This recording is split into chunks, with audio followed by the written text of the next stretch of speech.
Welcome to Financial Services and Bank Marketing in a Pandemic with US Bank and Wells Fargo. My name is Eric Newton. I'm the Vice President of Marketing here at Milestone, and it is my pleasure to have with me today Brenda Arndt, VP of Content and Search at US Bank, and Brian Wynn, Senior Vice President of Digital Card Acquisition at Wells Fargo. Today's agenda is to start out with a new Milestone point of view on omnichannel. And then Brian's going to take us in on a fairly deep dive into his one omnichannel strategy and how they build personas and profiles and how they map the customer journey and the content to it. US Bank and Brenda are going to tell us about the big pivot they made in marketing around the COVID time in the first couple months of the year, and how they put a community and employees first, and how important it is for them to use an empathetic branding message and build on what is a consistent part of their company identity. And then I'll share with you some new Milestone research.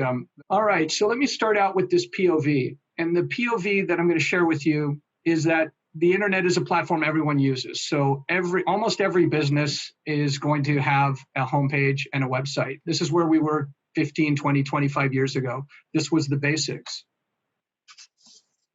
Then LinkedIn, Facebook, and Twitter, we find out, are platforms almost everyone uses. So as a business, we have to participate there, or we're going to miss communicating with our audience. These are social homepages. So now we essentially have 5 homepages if we just count these. Now, YouTube streams more video than Netflix and Facebook combined. So you got to be there also. You need a video presence. So things like this webinar have to be repurposed and shared in that channel because a lot of people, particularly the younger generations, are more inclined to consume video content than traditional text and images. And on you go into Reddit, Quora, SlideShare, Medium, Pinterest, the vertical rating sites that matter in your industry, Bankrate.com, Zillow for mortgage, BazaarVoice, Yelp, G2 Crowd, TrustRadius. These are also homepages. So now we're up to 12 or 13 different homepages. These things we think of as channels are actually all distributed versions of your website. Digital content is your website. It's just we think of them as separate things when in fact they're all interconnected. And like, what do I mean by interconnected and what does that look like? This is a knowledge graph. And I looked for different examples to show you guys. This is a really simple knowledge graph. Looks to me like a Facebook group. It looks to me like a social group with only a few dozen people and a couple of activities. Each of the spokes here are some of the popular activities that are clustering on video games and biking. And let me show you what it looks like a little bit more blown up. You can see a little more detail here of the knowledge graph. Now, Google indexes all of the content that's visible on the internet and puts it into its knowledge base, which is a giant, it's something with like 3 billion of these graphs within it, 3 billion facts, the little points, the needle points. And Google's involved in 80% of customer journeys. So what does Google put in the knowledge base? Well, let me use a technical term and then I'll explain it. Entities scored by authority. So what's an entity? It's a person, place, or thing that's given meaning and context by facts and links. This is the original premise of Google from 25 years ago, 25 years ago when they started the company, about popularity and context. So then if Google is collecting all this information and so many of the journeys go through there, then Google is the homepage of all your homepages. And this is the publicly available US Bank SERPs. And this is, Wells Fargo has really strong SERPs too, but let me use this one as an example of something that is truly dominant. We've got the knowledge panel, we've got paid, we've got site links, we've got the local 3-pack. That is the top half of the fold and you can barely get to the first branch. They've got a huge Twitter carousel. They've got Facebook and they've got, this is hard to control. These are, people also ask questions that Google controls. And then you go to the second page, they've got YouTube, they've got Twitter again, there's a Wikipedia entry. And then they've got their mobile site. They've got their mobile distribution on the Google app and the Apple Store. This is an incredibly dominant saturation of the SERPs. This is what we recommend all customers try to do. This is why we do content marketing. because 65% of the journeys start here in the SERPs. 80+% of the journeys have some throughput through these things. Saturating the SERPs is the goal of digital marketing, and doing that is thinking about all of these homepages we have to manage together. This is why we care about omnichannel marketing. So how do you do what US Bank did? Now, US Bank's been, investing heavily in digital marketing for what, most of 20 years, Brenda, is that about right? Since the beginning of the commercial internet. So how do we help Google? How do you do that? Well, you define the entities, you be authoritative, and you be popular. So helping Google understand your facts makes it more likely that they'll show your content. Schemas identify and define the entities and the facts Google uses to answer questions from its users. If you think about search, every single search is a question. Every search result is an answer. That's why they call them queries. People are looking, they have a question in their mind. They either type it in a question format or not. But being able to answer questions requires the entities to be clear, for you to be a trusted and authoritative source, and for you to be popular and well distributed. This is why there's a lot of demand for people who do what we all do in digital marketing. All right, so your digital content is what represents your entities. We make digital things, like I'm talking about Milestone Research. Milestone Research is an entity that I'm using to represent Milestone as a company, that entity, and that content, and I'm distributing it and repurposing it in multiple forms. That's how I'm helping Google understand the facts that are important to me, on the research, which I'll show you guys after Brenda speaks. So what does omni-channel distribution look like to us? Well, you've got core content like a webinar or a video or an interview or an event. You capture some content or a really good blog or a really good white paper. But you have to be really conscious that you built that asset for the channel, the first channel you launched it into. And it won't work if you just relaunch the same format into a different channel. You got to repurpose it. Maybe it needs to be shorter. Maybe it needs to be pictographic. Maybe it needs to be all of these things. You have to, if you're not sensitive and in touch with the channels where you're redistributing this content, these other homepages, you're not formatting for that audience, it won't be well received. And you'll just be doing flat amplification. You have to be doing the adjustment and the amplification for effective omnichannel. And Brian's going to touch a little bit on that in his section. So that's a prelude and a POV. At Milestone, we help you organize and amplify your digital information to reach the right audience. We do that with a collection of Martech software on the left, 6-7 products that help you get this job done, and omnichannel services on the right, which are traditional digital agency services where, depending on how big or small your team is, we add as much service as you need to get the job done. And with that, I'm going to hand over to Brian Wynn.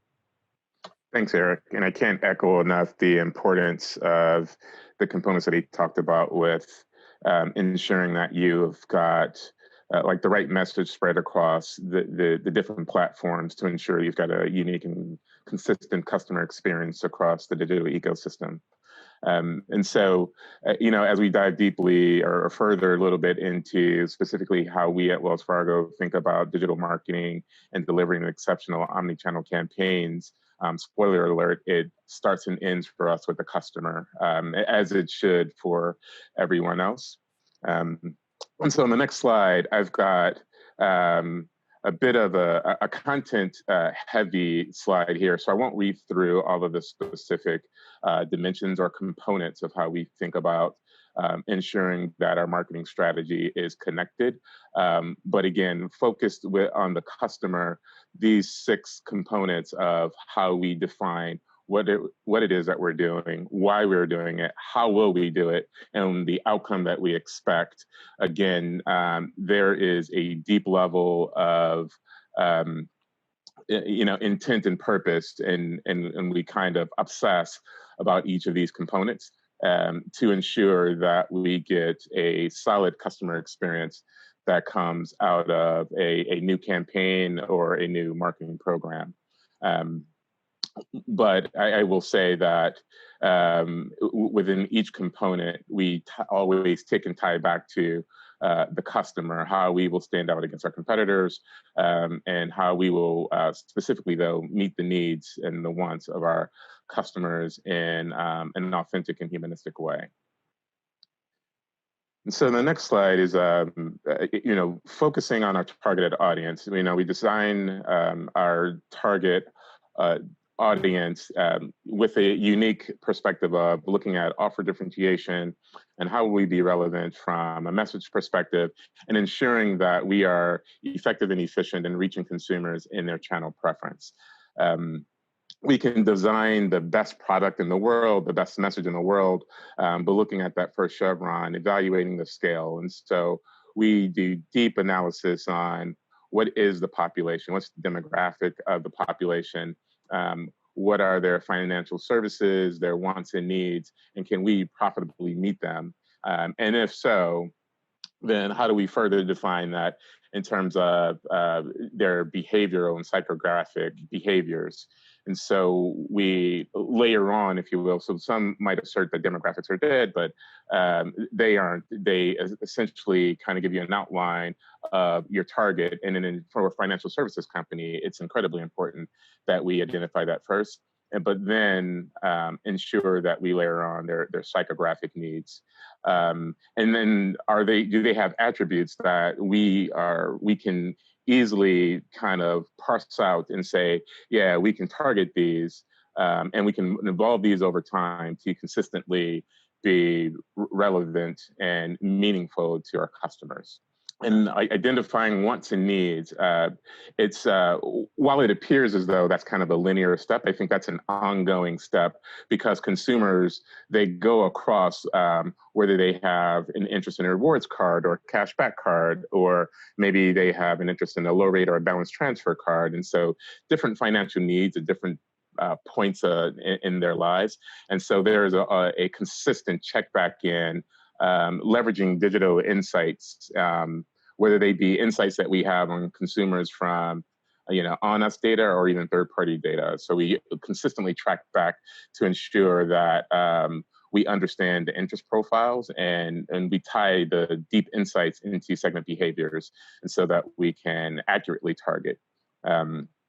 And then we ensure that our brand is a fit for the customer wants and needs. We don't want to be disingenuous because that will just lead to not meeting or delivering on the strategy that we defined, and we won't get the business results that we intended. So brand fit is extremely important in terms of segmentation and how we think about ensuring that the offers that we have and the messaging is the right tone and is on kind of target for the audience that we're intending to reach. And over time, we continuously refine attributes just to ensure that, again, that over the consumer's life cycle, that we are incredibly relevant to them. And so this slide, this is an example of, this is where I would say we maybe overly obsess on the consumer personas. And so as we break out the segments into different audiences, and as we think about products and value propositions and offers for consumers and rewards, this is just one example of a persona of a consumer that we've identified that meets more of a travel points enthusiast. And so this customer persona, this is Olivia Johnson. She's a 37-year-old working mother with 2 small children. She's an IT analyst, and she lives in the Northeast in Princeton, New Jersey. And from a travel perspective, she's got 2 family vacations. There's 4 or several work-related trips, and so there's an opportunity for her to earn loyalty, either at hotel stays or airline stays, and she's got the occasional friends weekend trip as well. And so as we think about her needs from a product perspective, we take her profile into super deep consideration. And then from a banking product perspective, she's got a checking account, a debit card, and she's a home mortgage customer.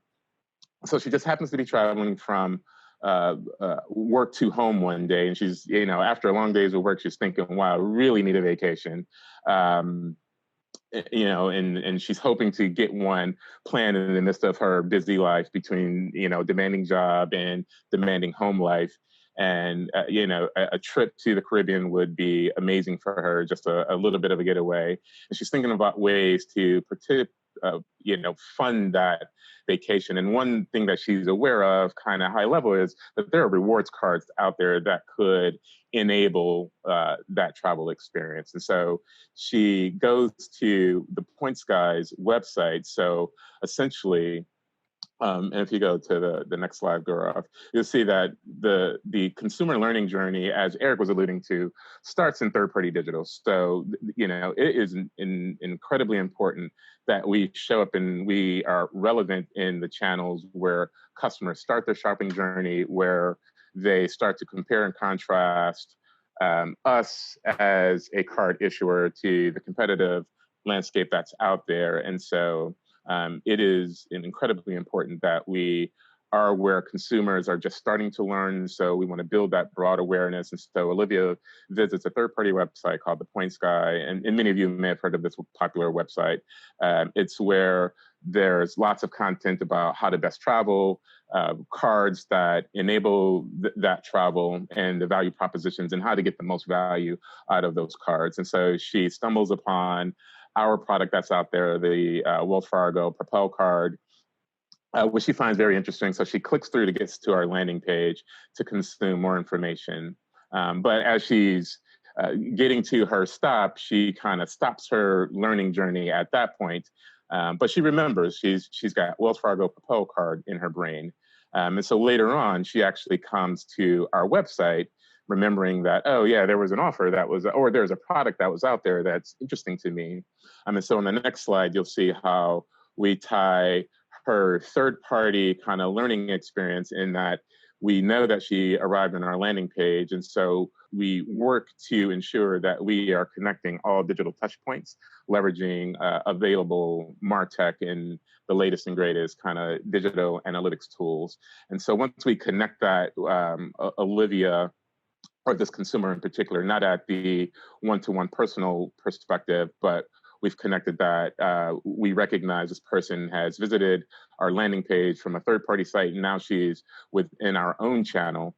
But we also have to do some deeper background work on her as well, being that she's an existing customer. So we connected her third-party kind of learning journey to she's an existing customer, high-value customer, and through Martech, whether it be our DMP and other data and insights and modeling that we are able to do, we determine that she is eligible for even a richer premium offer. So we present that to her when she gets to our authenticated site, and that is the motivation for her to click through and apply.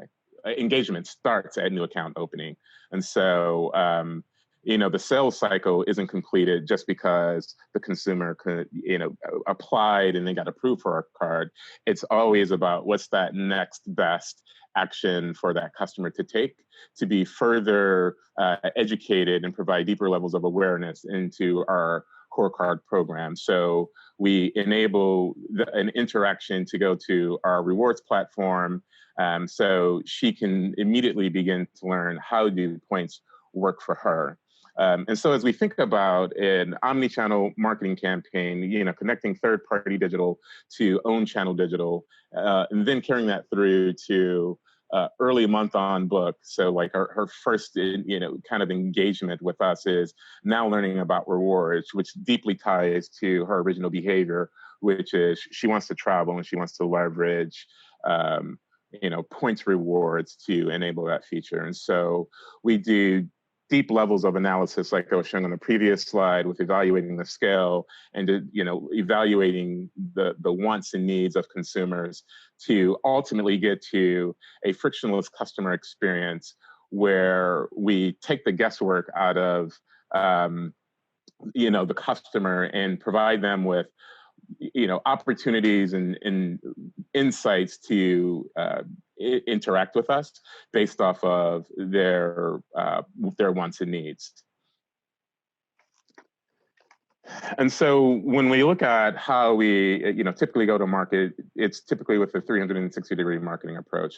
Through the outline media strategy, ensuring that we are relevant at different stages of the funnel, whether it be awareness or driving consumers into consideration and intent, ultimately to conversion. is our overall goal. And then I just got to have an examples of media platforms that we would typically leverage depending on our overall campaign goals. So some of the channels, it's not all of, we know we don't drive like direct accounts in some of the channels.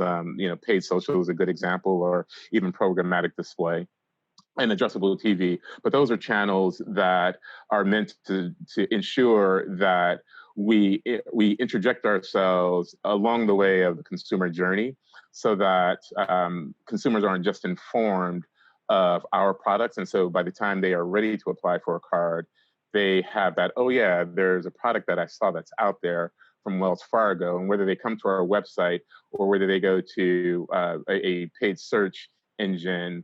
They may have in mind Wells Fargo credit card. It may not be the specific product, but the value of being relevant and present in channels along the consumer journey is invaluable, actually. And I know that this funnel looks linear, so it looks like consumers go from awareness to intent and consideration to conversion, and that's not always the case.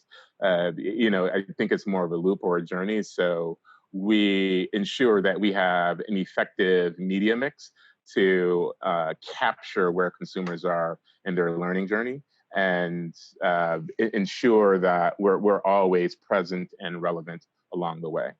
And along with that, how do we stand out against the competition? There are some key areas of focus. So again, this is more of a very dense, I would say content dense page, but I would just say areas of focus for us are the rich value. So and rich value could be, we're on par with certain components of the card program, but in more tangible value in areas that consumers can easily identify.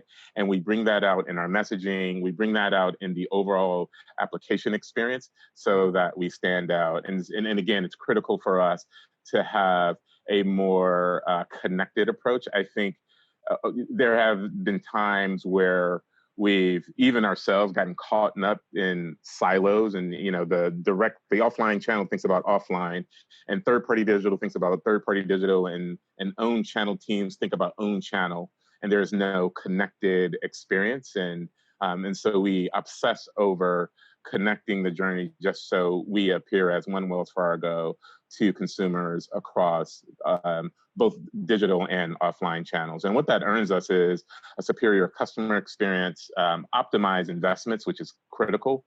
If they're underperforming digital or offline channels, we look to optimize our mix to where we are driving the performance according to our KPIs by each of the channels, and more engaged customers. So I think that is ultimately the holy grail, is really not just to drive conversions, but ultimately I find extreme satisfaction is when consumers get our products and they use them and they're happy with them. And so standing out against the competition, these are the areas that we typically focus. And then I would just say, in summary, what does it take to deliver exceptional digital marketing campaigns?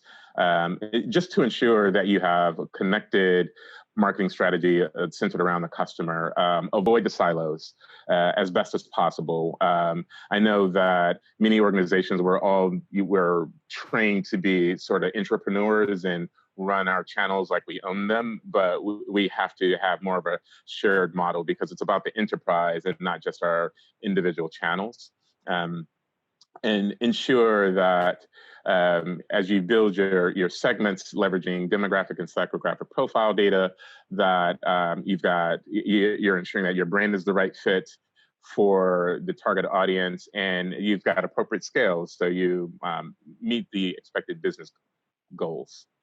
And standing out against the competition, we, again, obsess over that, because we know we have not only industry competition, but the outside of our vertical consumer experience expectations have been set. And so we know we have to have frictionless digital experiences. And the superior experience is actually table stakes. It's not something that we think about as an afterthought. And measure and optimize and iterate. If you're not measuring, you're not marketing. And so we look at data and insights to consistently optimize our programs. We've gone away from big releases and long-term kind of data and insights, and then go into big releases to more iterative, always on, small insights, and constantly excelling and improving on our marketing and on our customer experience. And what you could expect to do that, if you're good and you're lucky, is more customers and more customers who turn into your brand ambassadors. Thanks, Brian. That was awesome. Next up is Brenda with Marketing Thoughtfully and Effectively in a Pandemic. Thanks, Eric. Yeah, really, I'm going to switch a little bit in what we're talking about here. It is an omnichannel approach that we did take when COVID became an issue here in the U.S. The bank did set up a command center, cross-functional command center, where it was all of the disciplines throughout the bank. Some top leaders ended up coming together and really forming a team that then all communication and all, advertising and everything else, PR, all went through the command center so that we had one source of truth throughout the whole company. Of course, in March, I think a lot of companies, as well as ours, moved as many employees as possible to work from home status. And really, the company had a large emphasis on employee care. So it was all about, how do we care for our clients, but also how do we care for our employees? And then implementing ongoing internal and external communication plans. So part of what the command center did was set up very robust omnichannel, ongoing internal and external plans for disseminating information and so on. We focused on programs that offered relief and support for the customers. So the customer was always first in everything that the company did. And, how can we help you was a big theme. And then we were working to increase our DIY or do-it-yourself capabilities throughout the bank. We were probably at about a 40 or 50% average on people doing it themselves online. And we increased that speed to market. So we spun up specific teams directly related to being able to do things that you would normally do in a branch online instead. And we're able to turn those products and services pretty quickly after everybody was sent home. So those are some of the main responses that we had. On the next slide, you'll see exactly how we pivoted the marketing strategy. So we did build a COVID-19 landing page on usbank.com. It really standardized the communication across all of the different channels, as well as we did do a hub and communications through our app. We paused all promotional emails and really shifted our marketing, so search, social, email, and so on, into communicating changes in the branch status, supporting local and small businesses, thanking frontline employees. And our brand campaign really shifted to focus on our community support response efforts, which was donating a $30 million grant to our communities in need. And so what we did with that was we took that and made it into more of a brand message that, where community support and brand messaging equaled impactful communication stories, that we were then able to go out in an omnichannel way and communicate to the public. And so one of the themes was, we can't thank you enough, we can do our part. And that's why we donated millions to communities in need.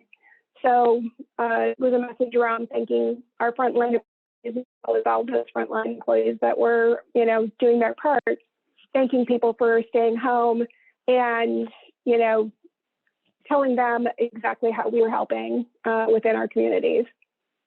So some of the other things that we did were use things like QR codes and printed materials to encourage banking from home. This is part of that do-it-yourself idea to really encourage our customers to be able to do that. Product marketing invested more in digital channels and platforms to increase their online presence. And then customer communication increased messaging to keep customers informed how our hours were changing, what branches were closing, alternatives to going into the branch, what does that online presence look like? And part of the way that we did that was by changing, say, our Google My Business profile, where we changed our hours or put messaging out specific to COVID or that type of thing. Was able to help us with that, which was great. And then we have a big social responsibility area within the bank, and we use that to provide another $5 billion in immediate grant relief grants, which deployed in March, and we got a lot of earned media stories from that particular relief as well. So some of the things that we found as far as learnings with our audience and just how we were marketing were business actions today will shape corporate reputation for years to come. So what we communicated out to the public and how we helped our clients does shape how they think of us in years to come. And it's not business as usual, so don't communicate like it is. We pulled back on a lot of our promotional product types of communication and really focused on communities and our clients and how we could help them and the relief programs that we offered and so on. And then customers have increased their use of drive-through, mobile app, online banking, and we feel that the digital management will sustain post-COVID. So we're probably going to see a bit of a shift in how our consumers actually interact with us. And so, some of the things that we had to look at and, the ways in which we adjusted our brand campaign is, the world is in a state of confusion and uncertainty. There's social distancing and quarantining and communities and nonprofits are suffering and people on the front lines just keep our country going. And so what we did was, we have tools at the bank where we can help you and, we'll donate to communities in need and so on. So that's just, how we adjusted a little bit there and what we did with our messaging. So looking at normal, the things that, we're going to be carrying forward as strategies and tactics and so on are staying true to our core values and brand. One of the core values of the bank is ethics and we do the right thing. And so, by helping out communities in need and by thanking people along the way, I think that helped us make the core values of the brand. And we'll continue that in our storytelling and so on as to how those funds were used. Senior executive communications, PR efforts really did play an important external role, as well as internal role for our employee base. And so, those types of PR efforts and external communications are going to continue. We will continue brand advertising for long-term impact. We have started some product advertising, but we really haven't gone heavy duty into it at this point, just because we feel that it's more impactful to, stay with this type of messaging for the short term, at least right now, and just increase our market, that brand message. And then customers want to hear what brands are doing to support community, and they really do appreciate advertising and messaging around this. You saw a lot of brands, I think, come out with just how they're helping in their communities and what they're doing for their customers and so on. And I think that that's just the general theme right now.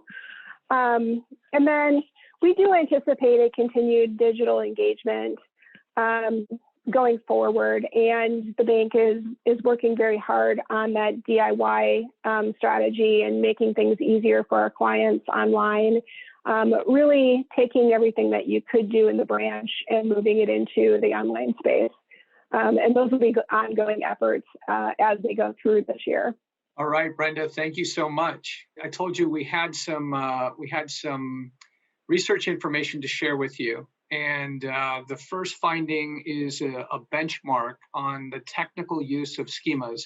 And 64% of the financial customers that we surveyed, I think it was about 250 banks and financial in this panel, that they were not using schemas. Now, the industry overall does use schemas, and 19% of the sample was using advanced schemas, which makes it the most kind of aggressive of all the industries using it. But disappointingly, 70% of those who are using schemas are showing errors.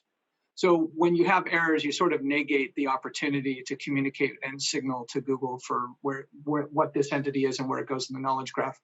The mobile speed score at 39 was similar to other industries, but kind of this is disappointingly low, I think, for an industry that is kind of well-funded, large and well-funded. And it's definitely an opportunity. Everybody in the audience, you guys should be targeting 80 plus mobile speed score. And there's been some changes recently on how they're deriving speed score.